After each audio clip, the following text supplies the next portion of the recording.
Hello again, this is Alex with MasterChartsTrading.com, and today is December 7th, 2018. So lots of interesting action. Of course, don't forget to please hit the like button and subscribe to this channel. This channel exists because of your support, so please continue supporting this channel by at least liking, subscribing, and sharing this video. Share this video with others. It would really mean a lot to me. Alright, we'll look at the stocks. There's a lot of information, lots of bearish price action, lots of intermarket price action which is pointing to more downside for stocks. It's not impossible for stocks to rally from here and shrug off the bearishness, but as more and more sectors fall into the bear markets, we need to really take this correction very seriously. And I keep saying this to my subscribers. I've been cutting my exposure to stocks, and I have very few positions really in stocks.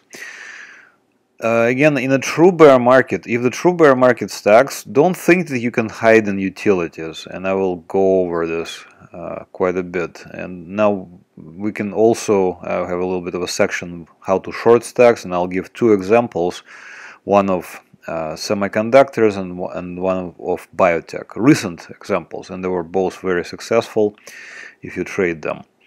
And we'll look at treasuries which are rising in value, so that means that there is now a flight to safety, a pretty obvious flight to safety.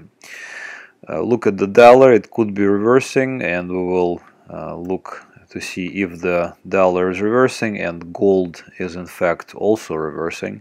And we'll finish off with natural gas, oil, and cryptos. Okay, so let's first look at the futures, the S&P 500 futures, ES1 exclamation point on TradingView. You can have this. You can actually have a free TradingView account. You don't need to have to pay for it, and you can graph this stuff already. Now, if you want to also have my indicators, these four lines on the chart, the green, the blue, the red, and the yellow lines, you can sign up with MasterCharts Trading, and I can share these indicators with you. You don't have to pay for them up front. There's a 30-day free trial, so go sign up with MasterCharts Trading. Here, a few weeks ago, I was saying that there is a possibility that we're seeing a W formation, and you can see that we were approaching the peaks from the 7th of November here, from 7th and 8th of November, just a few days ago, and I thought, this looks kind of nice. But then notice that we had just an enormous selling here on December 4th. And then there was also a market closure for one of the days here because of Elder Bush's funeral and grieving period. So on this chart, I have a feeling that we have a failed breakout. And let me show it to you on a 4-hour charts first. So again, you can trade pretty much any security on any time frame really, and you can see that the indicators are looking really nice in the sense of you can use them to trade. So here on December 2nd, 3rd, I thought we were having a true honest-to-goodness breakout, but notice that just a few days later, and this candlestick that I'm hovering over right now on the 4th of December, you can see that there was a close below this red indicator line. And then here I was telling my subscribers that there's something wrong here and I don't like this action. Notice that we continued lower and a lot of strong selling. Basically, we're approaching lows for the move. What's even worse is that we're approaching just outright bearish levels. So here's that bearish level. You can see that I'm hovering over it. The level to watch on the S&P 500 futures is 2599 or 2600 or so. I think if we see a close below that level, we could see a collapse of S&P 500, and I'm thinking that we could easily see about 7% move to the downside following the breakdown. So if that's the fact, we can kind of see where that would go. So a 7% move following the breakdown would put the S&P 500 somewhere in the vicinity of 2385.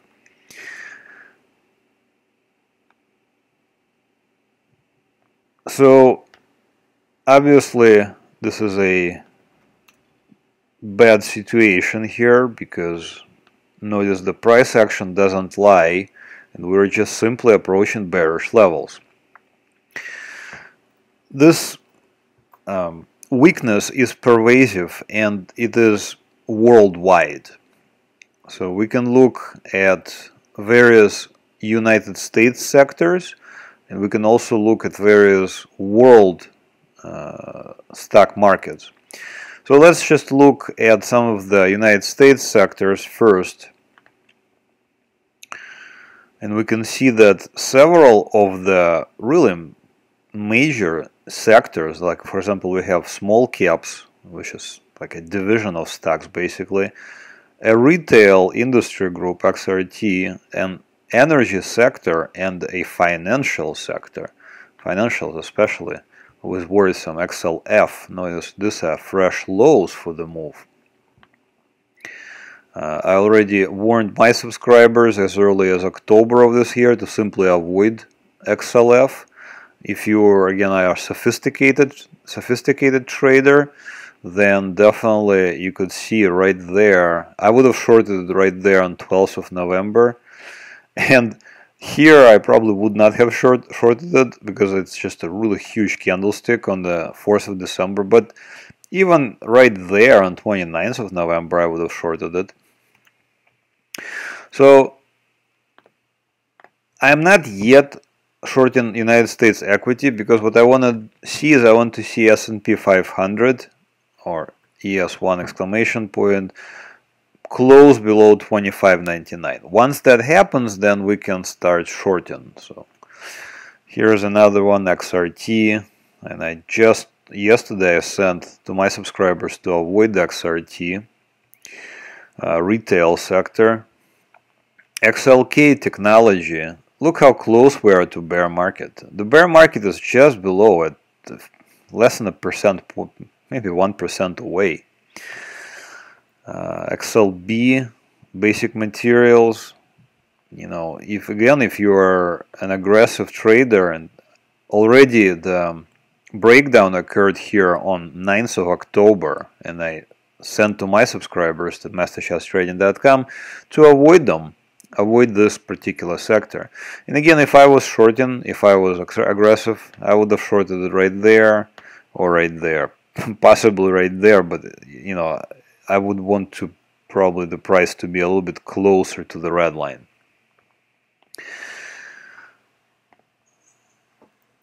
Energy, XLE, fresh lows. Again, I avoid alert was sent to my subscribers in late October, and notice this would have been a nice opportunity to short. So we got, you know, financials, energy, retail, small caps, like just the entire small caps are in a bear market. Notice we're in the fresh lows, and here again my avoid signal was in late October here. And yeah, I would have probably shorted it, probably like even right there or maybe right there. Here again it's a bit tricky because it's such an enormous candlestick on the 4th of December here. But the overall gist of this chart, of various charts now, is that we're approaching bearish levels and we should be acting accordingly. And the way to act accordingly is to see how I cut my exposure. I have very little exposure to stocks currently, and if we close below this level at 259.79, around 260, I will just have no stocks. whatsoever. So some sectors, for example, XLC is a communications sector. Not enough information here, but peak to trough was about 18%. Not enough information in the sense you can see that there are no lines being drawn. That's because the sector started trading very recently. But I think this is safe to say that this is a bearish security. Google approaching lows, Facebook at fresh lows, very close to fresh lows. So a lot of bearishness out there. Another one is industrials. Here's industrial sector, and you know, basically the same thing. In late October here, I warned my subscribers to avoid industrials. And if you are so, so desire, then you could have shorted it maybe somewhere around here, like that maybe, and possibly again here, but this is a very big candlestick. So overall, this is not a good sign. And even though you can argue that we have real estate, we have healthcare, utilities, and XLP, which is consumer staples, doing okay. The rest of the market, this is not a big sector part of the market. This is probably around 25% of the market, maybe 30 at most, while the rest of the market is pushing lower. So I don't like this action. And also, in a true bear market, investors cannot hide in defensive sectors. In a true bear market, there is nowhere to hide. So here we have, on this chart, we have asset correlation. In black we have S&P 500, and in the other colors we have four of the most uncorrelated sectors to the S&P 500. We got the real estate, energy, XLP, which is staples, and utilities. The rest of the sectors, for example, technology or industrials, are highly correlated to the general market. So I'm choosing here the most uncorrelated ones. And just looking at it visually, you can see that the stocks move in lockstep. You can see that in 2000, going into 2003, you can see everything was dropping. Then from 2003 into 2008, everything was rising, and then everything was dropping again. Everything was rising. So overall, the sectors, the various stock sectors, they correlate highly to one another. Same goes for foreign stocks. You can see that we have S&P 500, we have Japan, emerging markets, and Europe graphed here. And same thing, we're moving in lockstep. We're moving in 99 to 2000 up, from 2000 till 2003 down, from 2003 to 2007, 8 up, etc. So you can see that we're basically doing the same thing. So if people think that they can hide in utilities, they are mistaken. Utilities are also stocks. So is real estate. It's a real estate investment trust stocks, and these are utilities stocks. So latest alert for utilities was actually successful, and utilities are going to fresh highs. And I think this is a perfect example of a flight to safety.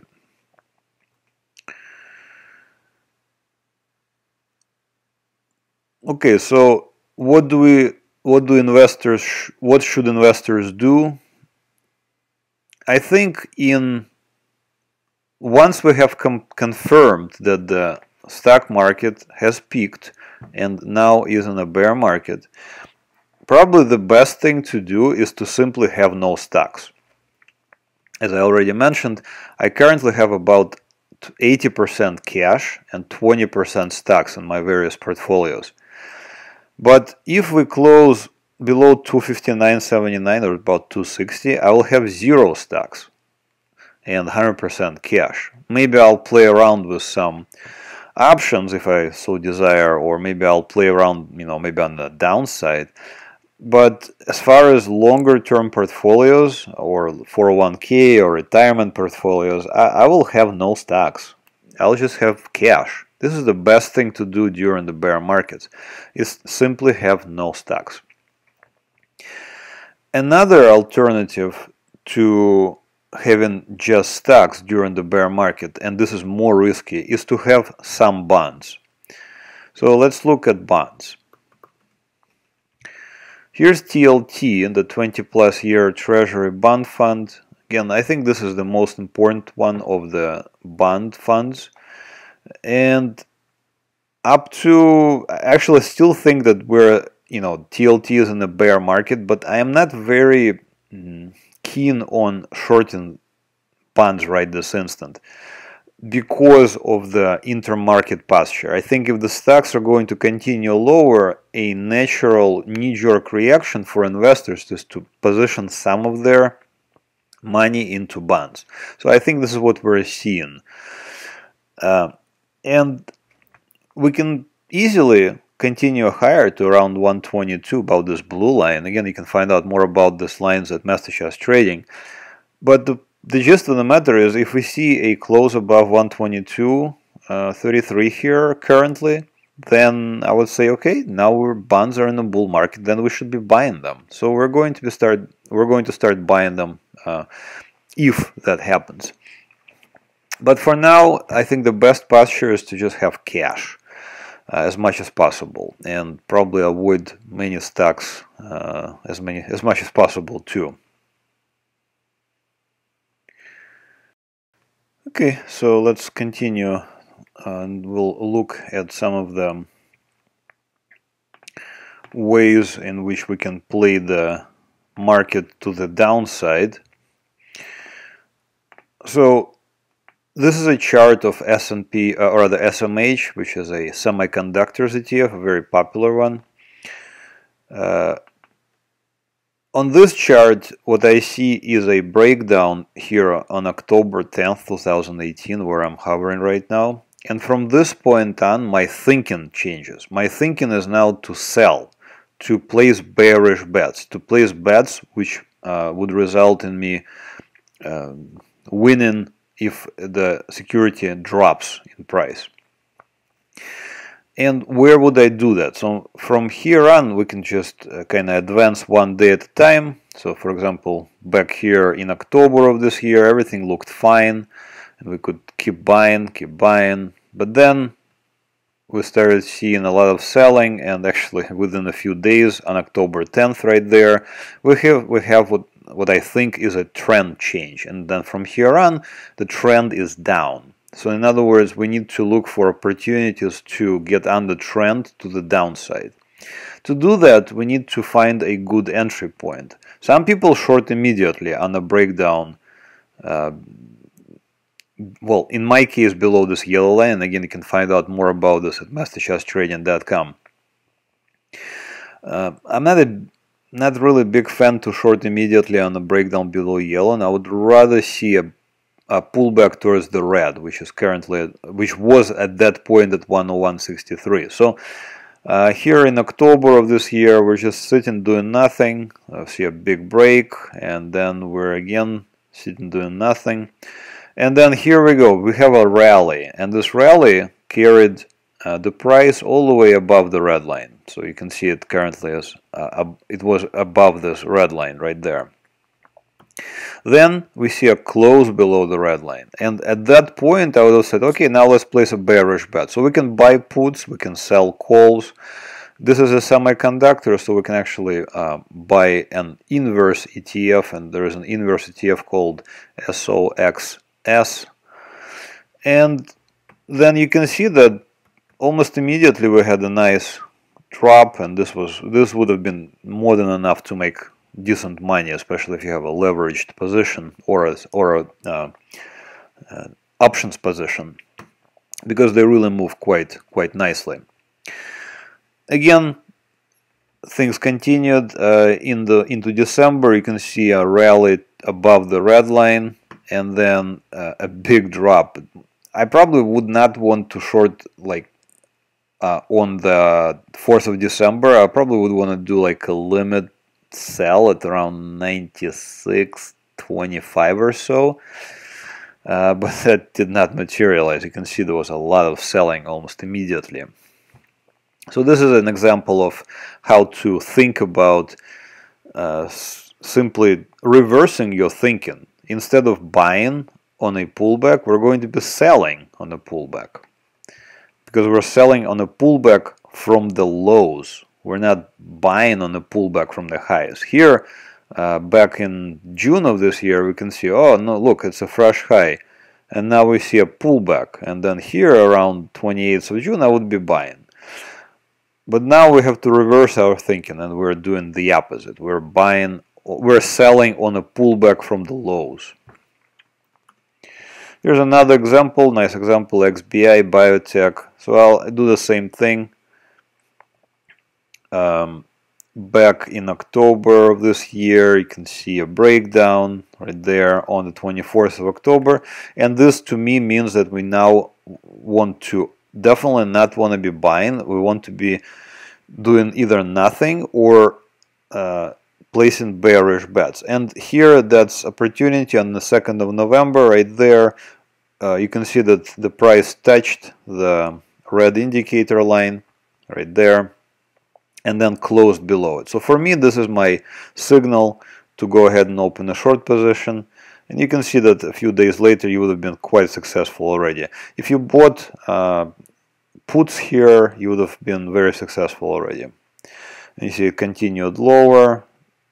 Few days ago we had a rally to above the red line, but then a lot of selling the next few days. So next day or so. So this is my basic way of trading on the downside, which is exactly the same thing as if you are doing trading on the upside. You can see on the upside we're pulling back towards the blue line and then we're buying it. And on the downside we're doing the opposite. We're selling, we're shorting on a pullback towards the red line from below. Okay, let's continue to dollar and various commodities such as gold. Here's DXY, dollar index on the daily time frame. I still think this is a bullish chart, although when we get to gold, I think there is a possibility that dollar could be reversing. For now, I think that it would not be unreasonable for the dollar to pull back towards perhaps 94.15 levels and then see if it's going to bottom there or not. Overall, XAU USD or the gold on the other hand seems to want to go higher. We actually went ahead and shorted here on 26th of October, and this was a successful trade obviously. But now we see that a new low wasn't made, so now potentially the bulls are trying to regain control. I would not yet call this chart bullish. I will only call this chart bullish if gold rallies to 1288, which is again not impossible. Natural gas, so NG1 exclamation point, beautiful trade here. You can see a couple of alerts that were sent to subscribers in October for a over 50% gain. And again, if you're trading, for example, UGAS, this would have been a 198% gain right there. Currently, I don't see any good opportunities. I think maybe there was one opportunity right there on 26th of October, but I still want to see a pullback towards about $4 and then some sort of a bottoming action here and then maybe a rally. Hopefully similar to what we had here in October. CL1 exclamation point. This is a light crude oil futures.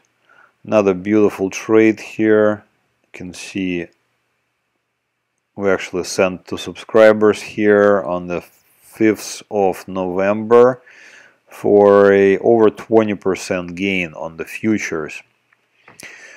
If you shorted it here, obviously. So oil, I think it's in a bear market. Again, I want to see a deeper pullback towards 59.72 here, towards the red line. You can get these lines on your chart. Just go to MasterChartsTrading.com. And yeah, oil is in a bear market currently. Let's finish off with Bitcoin and maybe Ripple, but they're all the same really. Here's Bitcoin, and you can see this today, just now, there's a fresh low on December 7th, 2018, and we are now at, let's see, what's the low? The low was at 32.77, and just a few months ago, you can see that we were as high as 19,000. So pretty wild. Yeah, how much it collapsed. Not even a bounce towards the more conservative levels. I kind of wanted to short it up here, but it never even got there. So you can see the opportunity for aggressive sellers was on 13th of November, right there. There was aggressive sellers basically just continued to sell. You can see Bitcoin non-stop. So yeah, let's look at XRP USD. XRP USD. This is another crypto, also collapsed. It used to be like $3.30. It is currently at, let's see, what's it currently at? 30 cents. Talk about wild action. But the best opportunity was right there on let's see, the 7th of November basically, and then you can see another 45% gain if you shorted it. Alright, so to summarize, stocks look very vulnerable, and I think we could just enter a bear market and just collapse from here. So I would personally, I'm basically just trying to stay out of stocks as much as possible and stay in cash as much as possible. Okay, please go to MasterChartsTrading.com, click on alerts and indicators, and sign up for one of the plans here. You can actually get a free access on videos, on various trading videos. I have over 30 videos in the training section. If you want to get these indicators, these lines, the green, the blue, the red, and the yellow lines on your chart, you can do that. You can simply go to MasterCharts Trading and subscribe, and I will approve you. I need to set it up for you, so it will take about a couple hours, maybe at most. And then if you just want the alerts, I send my newsletter on daily basis, and also on the weekends I send a very detailed videos covering the positions and the potential trades. And obviously the best deal is to get both alerts and indicators. I think it's a steal at $29 per month. And you get both my newsletter and you get to trade on your chart by yourself. Alright, that's it for this week's recap. If you have any questions, please send them in. Again, please hit the like button and share this video with others. Thanks for watching. Have another great trading week. Bye-bye.